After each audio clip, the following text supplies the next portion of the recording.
आज का हमारा टॉपिक है अटेन्यूएशन। अटेन्यूएशन क्या होता है? अटेन्यूएशन एक प्रोसेस है। इस प्रोसेस के अंदर क्या होता है, एक्सरे बीम या एक्सरे फोटोन होते हैं, वो एब्जॉर्प्शन या डिफ्लेक्शन के द्वारा बीम से गायब हो जाते हैं। इस प्रोसेस में क्या होता है, जैसे आप किसी ऑब्जेक्ट पर अगर एक्सरे बीम डालोगे तो ये एक्सरे बीम या तो एब्जॉर्प्शन के द्वारा या डिफ्लेक्शन के द्वारा अगर गायब हो जाए तो ये क्या कहलाएगा, अटेन्यूएशन कहलाएगा। यानी या तो ये क्या हो, एब्जॉर्ब हो जाए, बीच में गायब भी हो जाए, या अपना रास्ता डिफ्लेक्ट कर ले, तो ये क्या कहलाएगा, अटेन्यूएशन कहलाता है। क्या कहलाता है? अटेन्यूएशन कहलाता है। ठीक है। अटेन्यूएशन किस पे डिपेंड करता है? अटेन्यूएशन आपकी एक्सरे बीम की क्वांटिटी एंड क्वालिटी, मतलब क्वांटिटी मतलब उस बीम में मौजूद एक्सरे फोटोन की संख्या क्वांटिटी पे, और क्वालिटी मतलब उन एक्सरे फोटोन की एनर्जी, ये दोनों पर निर्भर करता है। अटेन्यूएशन किस पर डिपेंड करता है? एक्सरे बीम की क्वांटिटी और क्वालिटी दोनों के ऊपर डिपेंड करता है। अटेन्यूएशन होता क्या है रे, अपन देख लेते हैं। सबसे उसको देखने से पहले अपने को एक चीज देखनी है कि मोनोक्रोमेटिक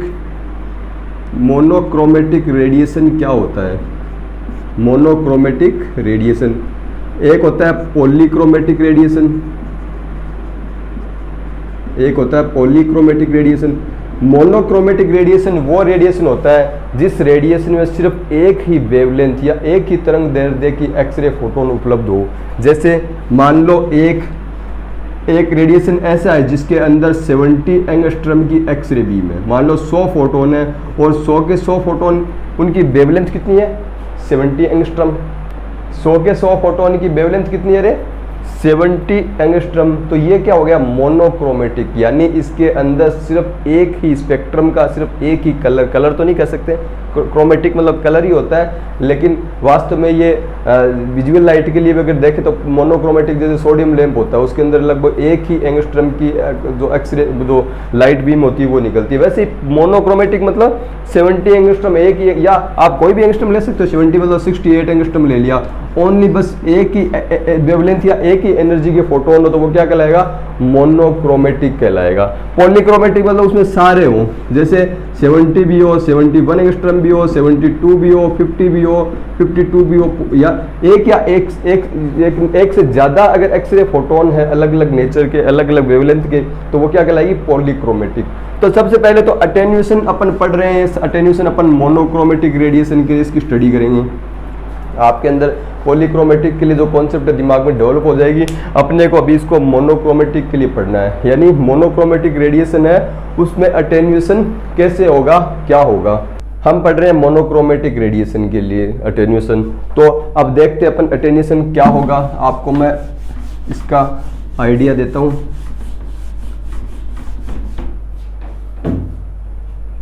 हम एक सेंटीमीटर के 4 वाटर फैंटम लेते हैं। क्या लेते हैं, वाटर फैंटम, यानी ये वाटर के कॉलम हैं जिनके अंदर क्या होता है, वाटर भरा होता है। कितने सेंटीमीटर थिकनेस इसकी, 1 सेंटीमीटर। अपने को कितने कॉलम लेने हैं, 4 कॉलम लेने हैं। कितने लेने हैं, 4 कॉलम लेने हैं। चारों की थिकनेस कितनी है, 1 सेंटीमीटर। आइडियल है, मतलब एक जैसे है सारे, उनके क्या है, एक जैसे इक्विवेलेंट है एक दूसरे के सारे। ये इसके ऊपर अपन ने 1000 एक्सरे फोटोन डाले। कितने डाले, 1000 एक्सरे फोटोन। ये फोटोन क्या है, मोनोक्रोमेटिक है, मतलब इनकी एनर्जी सबकी क्या है, सेम है। और उसके बाद अपन देखते हैं जब रेडिएशन बाहर निकलता है इससे, तो इसमें 410 फोटोन बाहर निकलते हैं। कितने फोटोन बाहर निकलते हैं, 410 फोटोन बाहर निकलते हैं। ये सब कैसे होगा, किस प्रकार होगा, ये अपन देख लेते हैं। देखो इनको अपन अलग अलग करके देखते हैं। सबसे पहले ये 1 सेंटीमीटर इसकी थिकनेस है। इस पर जब आप 1000 फोटोन डाल रहे हो, रेडिएशन लाइट फोटोन डाल रहे हो, तो ये क्या करता है, वाटर इस पर गिरने वाले की मान लो 20% रेडिएशन एनर्जी को एब्जॉर्ब कर लेता है। कितनी को, 20%। तो 100 का 20% कितना हो गया, 200। तो पार कितने निकलेंगे इसके, 800 फोटोन। अब ये 800 फोटोन इस सेकंड वाले ब्लॉक पर गिरेंगे। ये भी 1 सेंटीमीटर थिकनेस है।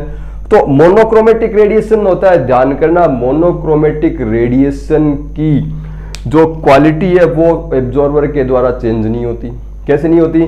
आपने मान लो 70 केवी के फोटोन लगाए हैं तो वो 70 केवी के ही बाहर निकलेंगे, क्वालिटी चेंज नहीं होगी। मैंने आपको बताया था फिल्टर के अंदर कि आप अगर पॉलीक्रोमेटिक रेडिएशन डालोगे तो बीम की क्वालिटी चेंज हो जाती है। क्यों हो जाती है? क्योंकि उसमें जीरो से लेके स्पेक्ट्रम के सारे फोटोन होते हैं, लो एनर्जी वाले, मतलब जो जीरो से लेके मैक्सिमम तक के सारे होते हैं, और जो एवरेज एनर्जी होती है वो जो पीक एनर्जी होती है उसकी लगभग आपको 1/3 एनर्जी मिलती है। मतलब आपने 70 केवी लगाया तो आपको या 60 केवी लगाया तो आपको 20 केवी एवरेज एनर्जी मिलती है। लेकिन फिल्टर पे डालोगे तो फिल्टर क्या करेगा? लो एनर्जी के फोटोन को एब्जॉर्ब कर लेगा, जिससे बचे हुए फोटोन की मीन एनर्जी या माध्य ऊर्जा बढ़ जाती है। लेकिन मोनोक्रोमेटिक रेडिएशन कंडीशन में ऐसे नहीं होता। क्यों नहीं होता? जितने फोटोन एब्जॉर्ब हो गए या डिफ्लेक्ट हो गए, बाकी जो फोटोन पार निकले हैं उनकी एनर्जी में कोई चेंज नहीं होता। इसका मतलब मोनोक्रोमेटिक रेडिएशन पर एब्जॉर्बर के द्वारा उसकी क्वालिटी में कोई भी परिवर्तन नहीं आता है। दूसरे पे आपने डाला तो इसकी थिकनेस भी 1 सेंटीमीटर है, तो ये भी इसके जितने फोटोन आपने डाले हैं उसके 20% को एब्जॉर्ब कर लेगा। और 80 का 20% कितना होता है? 160। 800 में से 160 गए तो कितने बच गए? मैं देख के बता देता हूं, 640 हो गए। कितने हो गए? 640 फोटोन इसके बाहर निकलेंगे। तीसरा एब्जॉर्बर का ब्लॉक अगर आप काम में लोगे, इसकी थिकनेस भी कितनी है रे? 1 सेंटीमीटर है। ये भी क्या करेगा? इसका 20%, कितना? इसका 20% फोटोन 640 के ये इसमें से निकाल लेगा, जिससे कितने बचेंगे? 512 फोटोन बाहर निकलेंगे। चौथा एब्जॉर्बर वो भी क्या करेगा? इसमें से इसके 20% 512 के जितने होते हैं वो बाहर निकाल लेगा। रिजल्टेंट आपके पास कितने बचेंगे? 410 फोटोन। कितने बचेंगे? 410 फोटोन। यानी ये एक अटेन्यूएशन की प्रोसेस हो गई। एब्जॉर्बर की थिकनेस अपने सेम ली है तो अटेन्यूएशन भी क्या होगा? सेम होगा। मैंने बताया था अटेन्यूएशन 2 तरीके से होता है, या तो प्राइमरी बीम होती है एब्जॉर्ब हो जाए, या प्राइमरी बीम इधर उधर डिफ्लेक्ट हो जाए। तो इधर डिफ्लेक्ट होगी तो इधर निकलेगी आपको सामने, यहाँ पे डिटेक्टर के ऊपर नहीं मिलेगी। यहाँ पे क्या लिखा हुआ है? यहाँ पे क्या होता है? डिटेक्टर। यहाँ पे डिटेक्टर पे नहीं मिलेगी। तो ये अटेन्यूएशन की प्रोसेस हो गई है। पहला वाला एब्जॉर्बर क्या करता है? 20% फोटोन हटा देता है। 200 होते हैं, 800 में से 200 गए। दूसरे वाला 160 हटा देता है, 640 बच गए। तीसरे वाला हटा देगा, 512 बच गए। यानी सारे 20% के फोटोन होते हैं वो सारे इसमें से रिमूव कर देगा। ये क्या कहलाएगा? अटेन्यूएशन कहलाएगा इसके अंदर से। इसके बाद में चैप्टर है अटेन्यूएशन कोफिशिएंट। अटेन्यूएशन गुणांक क्या होता है? कोफिशिएंट क्या होता है? अटेन्यूएशन कोफिशिएंट क्या होता है? अटेन्यूएशन कोफिशिएंट एक मेजरमेंट है रे कि आपकी जो एब्जॉर्बर की गिवन थिकनेस है, थिकनेस दी गई है, उससे कितना रेडिएशन वो उसको अटेन्यूएट कर लेगा या उसको रिमूव कर देगा, अटेन्यूएट कर देगा। उसको अपन क्या कहेंगे? अटेन्यूएट कोफिशिएंट कहेंगे। अटेन्यूएशन कोफिशिएंट की यूनिट इस पर डिपेंड करती है कि आपने जो एब्जॉर्बर लिया है उस एब्जॉर्बर की आपकी थिकनेस कितनी है। तो सबसे पहला इसमें अटेन्यूएशन कोफिशिएंट होता है रे लीनियर अटेन्यूएशन कोफिशिएंट। क्या होता है? Linear attenuation coefficient.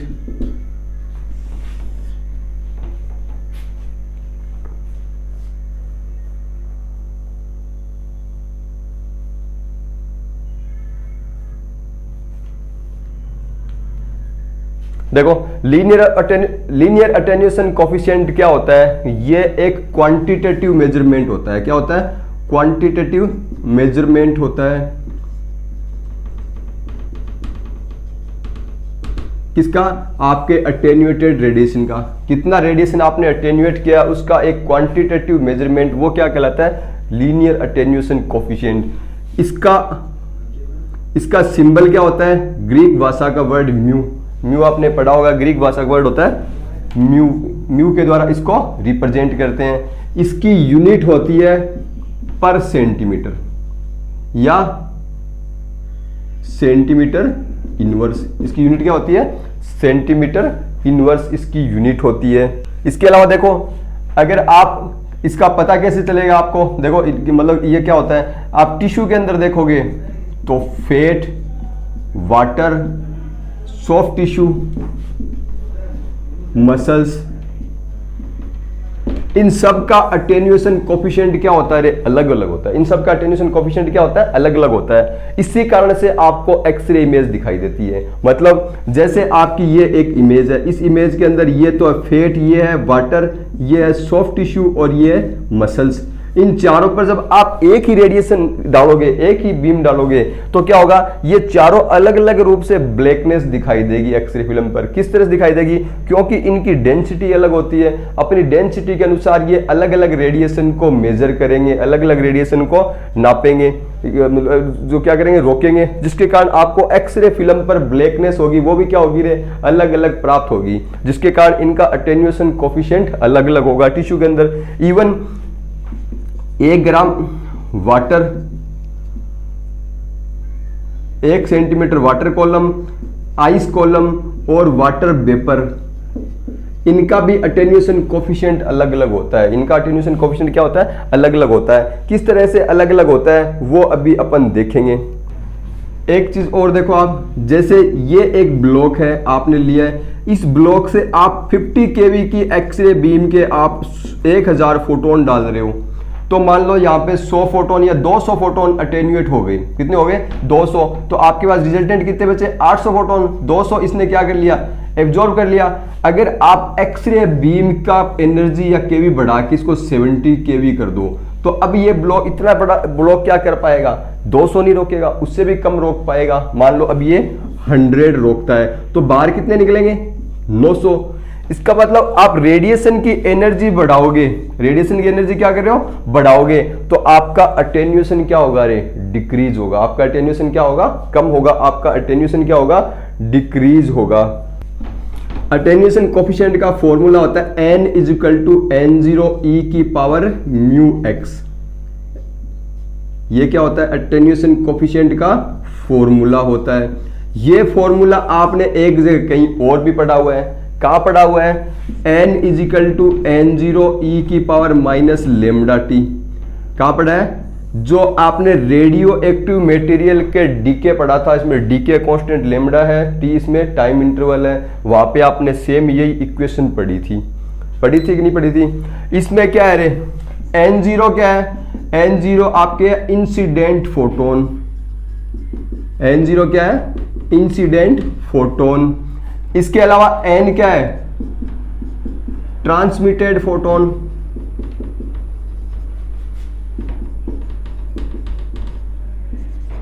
Mu equal to क्या होगा? Linear attenuation coefficient. और x इक्वल टू क्या है? एब्जॉर्बर की थिकनेस। x क्या है? एब्जॉर्बर की थिकनेस। जैसे आपने 1 सेंटीमीटर वाटर ब्लॉक लिया था, इस पर आपने 1000 फोटोन डाले थे और 800 यहां पे निकले थे, तो इस इक्वेशन के अंदर आपके इंसिडेंट फोटोन क्या है? n0 क्या होगा? n0 होगा 1000। आपके ट्रांसमिटेड फोटोन कितने होंगे? 800। और एब्जॉर्बर की थिकनेस x की वैल्यू क्या होगी? 1 सेंटीमीटर।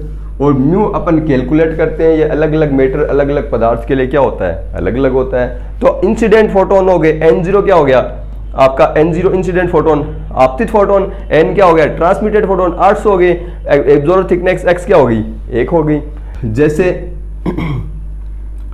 मान लो आपका n0 = है 1000 इंसिडेंट फोटोन और n है आपका n0/2, या 1000/2 बराबर कितना हो गया? 500। इस कंडीशन में आपका डीके कांस्टेंट कितना होता है? टाइम इंटरवल क्या कहलाता है? t½ क्या कहलाता है? t½ मतलब आपके 1000, अपन रेडियो एक्टिविटी के संदर्भ में इसको अपन समझ लेते हैं, वही किसके संदर्भ में होगा रे? वही आपका अटेन्यूएशन कोफिशिएंट के संदर्भ में होगा। आपके 1000 आपके पास रेडियो एक्टिव मटेरियल एटम्स हैं, उसमें से 500 एटम्स आपके क्या हो गए? डीके हो गए, तो बचे कितने? 500, आधे बच गए। और ये कितने टाइम में हुआ? जितने टाइम हुआ उसको अपन ने कह दिया टी इंटरवल, यानी t½ यानी आधे फोटोन कितने देर के अंदर, आधे एटम्स कितनी देर के अंदर डीके हो जाते हैं। तो इसको अपन इस इक्वेशन में रखेंगे तो क्या हो जाएगा? इस इक्वेशन में n की वैल्यू क्या हो जाएगी? 500, n0 की वैल्यू 1000 e की पावर -λ और t की जगह क्या रख दोगे? t½ स्मॉल t लिख लो, इसको t½ हो गया। ये क्या हो जाएगा 500, इसको 1000 को नीचे ले आओ तो क्या हो जाएगा 500 बटे 1000 इजिकल टू ई की पावर माइनस लेमडा, ये टी हाफ हो गया। ये क्या हो गया 1/2 इजिकल टू ई की power minus lambda t half. ये माइनस में घात इसको नीचे ले आएंगे तो क्या हो जाएगा ए की पावर लेमडा टी हाफ, और इधर क्या हो जाएगा 1/2। इसको इधर ले जाओ, इसको इधर ले जाओ, यानी क्या हो जाएगा ई की power lambda t half is equal to 2।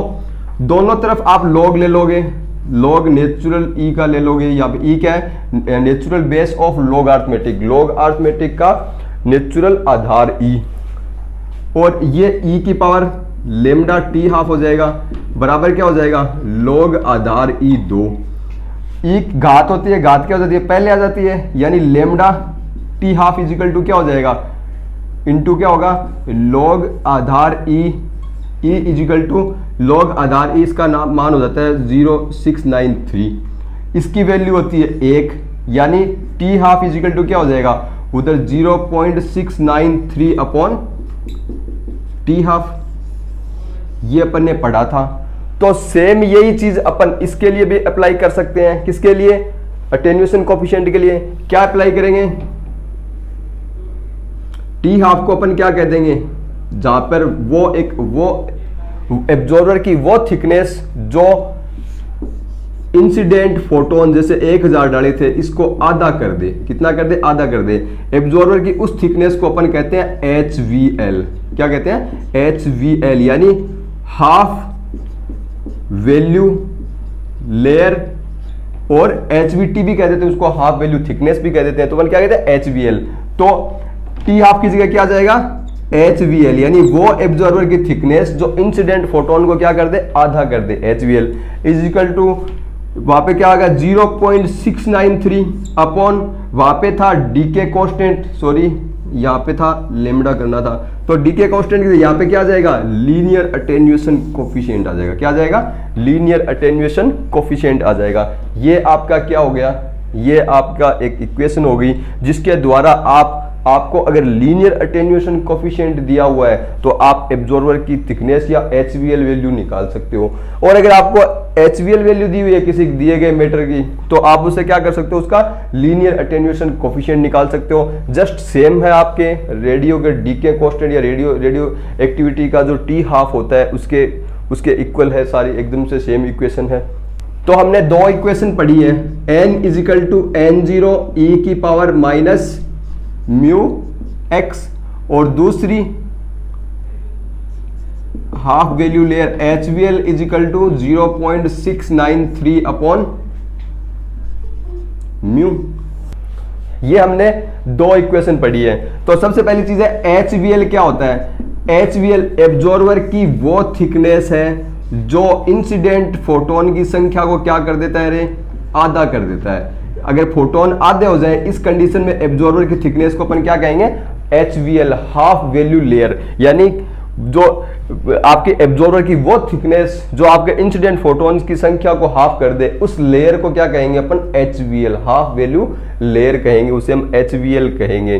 ध्यान करना, अगर आप बीम की एनर्जी को बढ़ाते हो तो हाफ वैल्यू लेयर की थिकनेस क्या हो जाएगी बढ़ जाएगी। कैसे अलग अलग एनर्जी की बीम के लिए HVL की वैल्यू अलग अलग होती है। अगर दो एक्सरे बीम है इसमें पहले के लिए जो आपकी हाफ वैल्यू थिकनेस है 5 centimetre HVL half value layer 5 centimetre है, दूसरे के लिए हाफ वैल्यू लेयर 7 सेंटीमीटर है, तो ज्यादा पेनिट्रेशन पावर किसकी होगी। तो पेनिट्रेशन पावर अगर हम देखेंगे तो पेनिट्रेशन पावर यहां पे X2 बीम की पेनिट्रेशन पावर X1 बीम से ज्यादा होगी। क्यों होगी, क्योंकि मान लो आपने 1000 फोटोन यहां पे डाले थे, 1000 फोटोन यहां पे डाले थे, यहां पे 500 करने के लिए इसको तो चाहिए थे सिर्फ 5 सेंटीमीटर और इसको 500 करने के लिए चाहिए थे कितने 7 सेंटीमीटर। तो फोटोन की संख्या को आधा करने के लिए अगर आपको ज्यादा HVL की जरूरत है, इसका मतलब इस बीम की पेनिट्रेशन पावर क्या है ज्यादा है, इसकी पेनिट्रेशन पावर क्या है कम है, क्योंकि ये तो थोड़े से एब्जॉर्बर थिकनेस से क्या हो गए आधे हो गए। इसकी पेनिट्रेशन पावर ज्यादा है क्योंकि इसको हाफ पर लाने के लिए अपने को एब्जॉर्बर की थिकनेस को ज्यादा लेना पड़ता है। तो चलो एक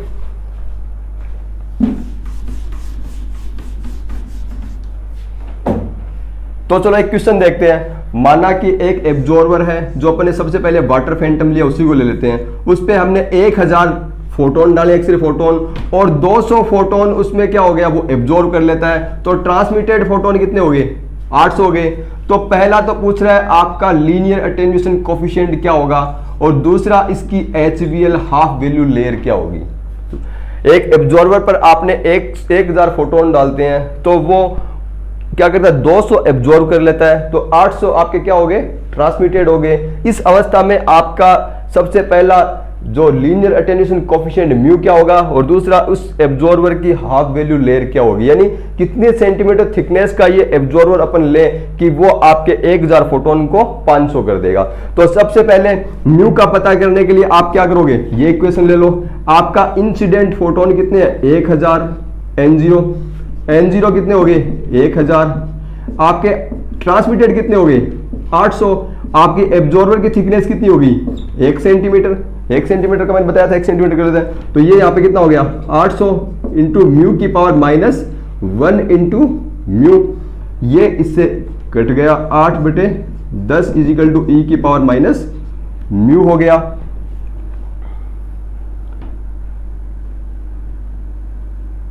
इसको आप आगे सोल्व कर लो। 8/10 इजिकल टू क्या हो गया, 1/e की पावर म्यू, या e की पावर म्यू इजिकल टू क्या हो गया, 10/8 इजिकल टू 1.25। दोनों तरफ आप log लोगे तो e की पावर म्यू इजिकल टू क्या हो गया, log आधार e 1.25। इसकी वैल्यू तो क्या होगी, म्यू पहले आ जाएगा, इसकी वैल्यू तो क्या होगी, म्यू इजिकल टू, इसको आप सोल्व करोगे तो आप अगर लॉग बुक में देखोगे log आधार e 1.25 होता है, उसकी वैल्यू कितनी होती है मैं आपको देख के बता देता हूं, क्या हो जाएगा 0.22 पर सेंटीमीटर, 0.22 पर सेंटीमीटर, यानी इसका कोफिशिएंट, लीनियर अटेन्यूएशन कोफिशिएंट क्या हो जाएगा, 0.22 पर सेंटीमीटर। इसके अलावा दूसरा पूछा इसकी HVL क्या होगी। HVL के लिए आप ये फॉर्मूला लगा लो, क्या हो जाएगा 0.693, म्यू की वैल्यू अपन ने निकाल ली 0.22 इजिकल टू कितना हो जाएगा, देख के बता देता हूं आपको, ये हो जाएगा 3.15 सेंटीमीटर। यानी आप इस तरह के 4 ब्लॉक लगाओगे ना रे, तो चौथे ब्लॉक के अंदर क्या हो जाएगा, ये 3 ब्लॉक तो पूरे और 0.15, यानी चौथे ब्लॉक के अंदर इसकी थिकनेस क्या हो जाएगी, आधी हो जाएगी। 3.15 मोटा सेंटीमीटर मोटे अगर आप इसके लोगे थिकनेस, तब आपके ये क्या होंगे, हाफ होंगे, आधे हो जाएंगे।